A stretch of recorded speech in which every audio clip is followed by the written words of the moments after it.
जय माता दी। दोस्तों, आज का टॉपिक हमने एक्स्ट्रा मैरिटल अफेयर्स लिया है। एक्स्ट्रा मैरिटल अफेयर्स का मतलब है जो हमारे संबंध शादी के बाद कहीं बन जाते हैं, उनको हम एक्स्ट्रा मैरिटल अफेयर्स कहते हैं। अगर हमारी कुंडली में एक्स्ट्रा मैरिटल अफेयर्स योग बन रहा है, जिसे विवाह के उपरांत अवैध संबंध भी बोला जाता है, तो वो हम कैसे देखें? जो हमारे शादी के बाद संबंध होते हैं, उनका हम कैसे पता चलाएं? कुंडली में एक्स्ट्रा मैरिटल संबंधों के कुछ खास कॉम्बिनेशंस होते हैं, जिन्हें देखकर हम एक्स्ट्रा मैरिटल अफेयर्स के बारे में जान सकते हैं। और आज के वीडियो में हम यही कुछ डिस्कस करने जा रहे हैं कि हमारी कुंडली में क्या कहीं कोई एक्स्ट्रा मैरिटल अफेयर्स का योग बन रहा है। यहां हमने मेष लगन की कुंडली ली है। फिलहाल आप यहां लगन को भूल जाइए, क्योंकि यहां भाव बहुत जरूरी है। एक्स्ट्रा मैरिटल अफेयर्स के केस में कुंडली के भाव बहुत ही इंपॉर्टेंट पार्ट प्ले करते हैं। हमारी कुंडली में एक्स्ट्रा मैरिटल अफेयर्स में first house, fifth house, seventh house, eighth house और 12th हाउस, ये घर बहुत ही इंपॉर्टेंट पार्ट प्ले करते हैं। इसके अलावा द्विसंभाव राशियां जो हैं वो 3, 6, 9 और 12, ये भी एक्स्ट्रा मैरिटल अफेयर्स के लिए बहुत इंपॉर्टेंट पार्ट प्ले करती हैं। सबसे पहले हम समझेंगे कि ये first house, fifth house, seventh house, eighth house और 12th हाउस क्यों इंपॉर्टेंट है इन कॉम्बिनेशंस के लिए, इस बारे में हम डिस्कस करेंगे। देखिए, ये जो कुंडली का पहला भाव होता है, ये आपकी सोच है, यानी कि आप जो कुछ भी आप करना चाहते हैं। इसके अलावा जो पांचवा भाव जो है, ये आपके लव और रोमांस जो भी आप करोगे उसका पता चलता है। 7वें भाव से आपका लिव इन रिलेशन का पता चलता है। 8वें भाव से बदनामी का पता चलता है। 12वां भाव जो है वो शैया सुख का माना गया है और गुप्त भी माना जाता है। वैसे तो ये जो पांचवा भाव है, वो बहुत सारी चीजें होती हैं, उससे बहुत सारी चीजों का पता चलता है। जैसे 5वें भाव से पढ़ाई का भी पता चलता है, यहां से संतान का भी पता चलता है। लेकिन हम इस भाव से जो एक्स्ट्रा मैरिटल अफेयर्स के बारे में पता चलता है, हम उसी के बारे में बात करेंगे। जैसे 5वें भाव में होती है प्यार मोहब्बत, 7वें भाव से लव रिलेशनशिप्स और 8वें भाव से बदनामी भी, और 12वें भाव से जो है वो गुप्त भाव होता है। इन भावों का एक्स्ट्रा मैरिटल रिलेशन से सीधा सीधा संबंध होता है। कैसे? देखिए, यदि आपकी सोच है लगन भाव, ये लगन भाव जो है ये आपकी सोच है, और आप प्यार करना चाहते हैं, तो फिर पंचम भाव भी साथ आ गया, और फिर फिजिकल अट्रैक्शन में 7वां भाव भी शामिल हो गया। तो फिजिकल रिलेशंस होने के भी पूरे चांसेस हैं। और शादी के बाद यदि आप एक्स्ट्रा मैरिटल अफेयर्स करते हो, तो 8वां भाव भी इन्वॉल्व हो गया, और आपकी बदनामी के भी पूरे चांसेस होंगे। और बदनामी ना हो, इसलिए आप कोशिश करेंगे कि वो गुप्त रहे, और गुप्त रहने का मतलब ये है कि फिर 12वां भाव भी शामिल हो जाता है। तो अगर आपका कोई एक्स्ट्रा मैरिटल अफेयर्स होता है, तो फिर आप कोशिश करते हैं कि इसको पब्लिकली कोई ना जान सके। इसलिए पहला, 5वां, 7वां, 8वां और 12वां भाव, इनका कॉम्बिनेशन होना बहुत जरूरी है। तो आप समझ गए होंगे कि ये पहली कंडीशन है। पहली कंडीशंस में इन भावों का आपस में कॉम्बिनेशंस बनना बहुत जरूरी है। ये दृष्टि संबंध से भी हो सकता है, या आपस में जो है इनकी युति के कारण भी हो सकता है। यानी कि इन भावों के ग्रह मालिक जो हैं वो एक दूसरे को देख रहे हों या युति बनाए हुए हों। इसके बाद हम बात करेंगे कि द्विसंभाव राशियां भी बहुत इंपॉर्टेंट पार्ट प्ले करती हैं। ये तो रूल 2 में जो है वो द्विसंभाव राशियों के बारे में है। तो जो द्विसंभाव राशियां हैं, जैसा कि आप जानते हैं, 3, 6, 9 और 12, 3, 6, 9 और 12 जो है ये राशियां द्विसंभाव कहलाती हैं। 3 नंबर जो है वो मिथुन राशि कहलाती है, 6 नंबर जो है वो कन्या राशि कहलाती है, 9 नंबर जो है वो धनु राशि, और 12 नंबर जो है वो जो है मीन राशि होती है।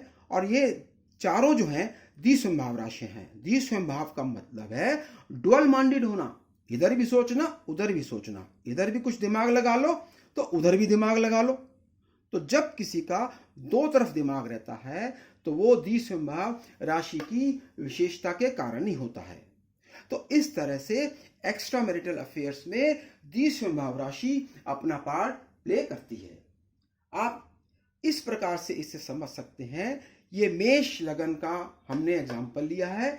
तो यहाँ जो 5वें घर में राशि है वो सिंह राशि है जिसके स्वामी सूर्य हैं, और जो 7वें घर में तुला राशि है उसके स्वामी शुक्र होते हैं, और जो 8वें घर में राशि है वृश्चिक राशि, इसके स्वामी मंगल है। इसी प्रकार 12वें घर में जो मीन राशि है उसके स्वामी गुरु हैं।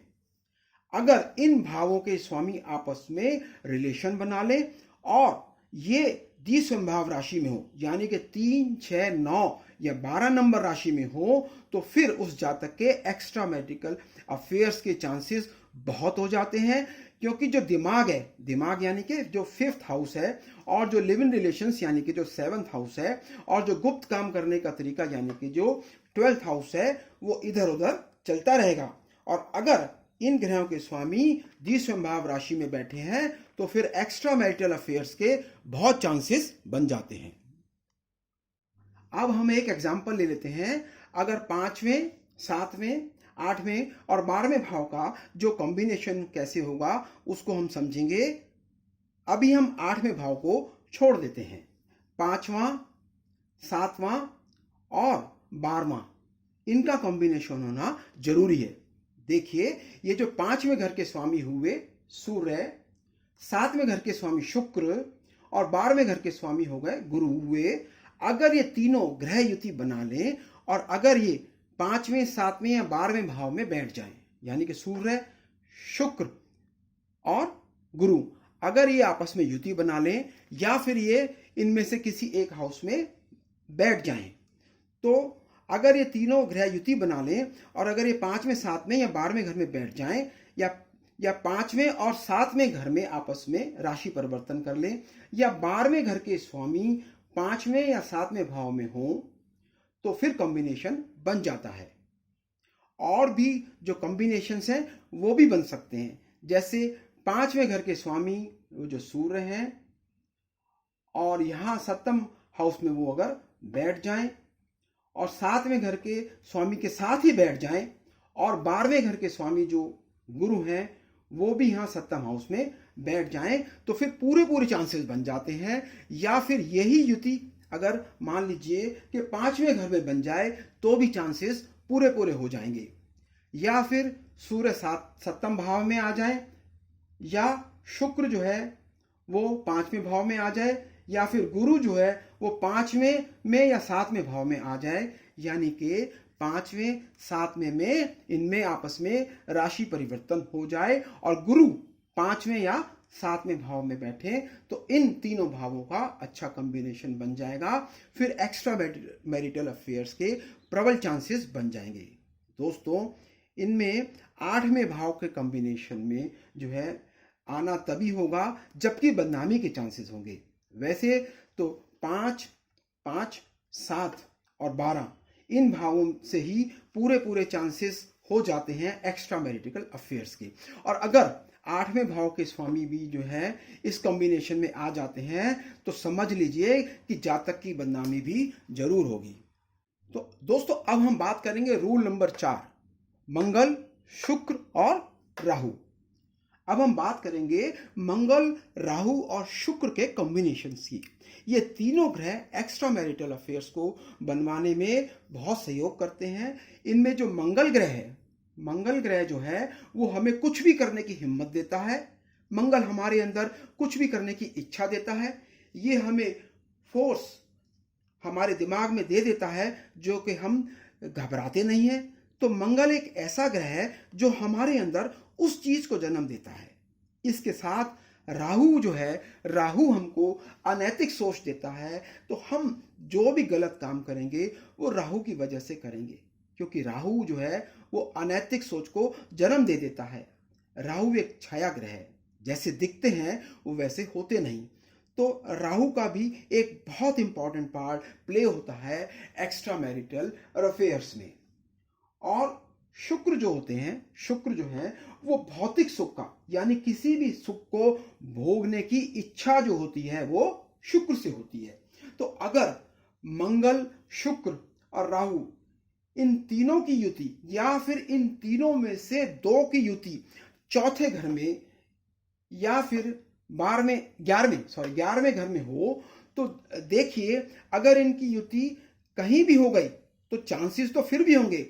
चौथा और 11वां हाउस में इसलिए कह रहा हूं कि चौथे भाव से लग्जीरियस लाइफ, भौतिक सुख सुविधा की जो प्राप्ति होती है वो चौथे घर से होती है और 11वें घर से होती है। इच्छा, ये 11वां घर जो है वो हमारी इच्छाओं का घर है। तो जो भी हमारी इच्छा होती है तो इच्छा पूर्ति का भाव जो है वो 11वां होता है। सपोज करो 11वें भाव में शुक्र और राहु हो गए, बहुत चांसेस बन जाएंगे।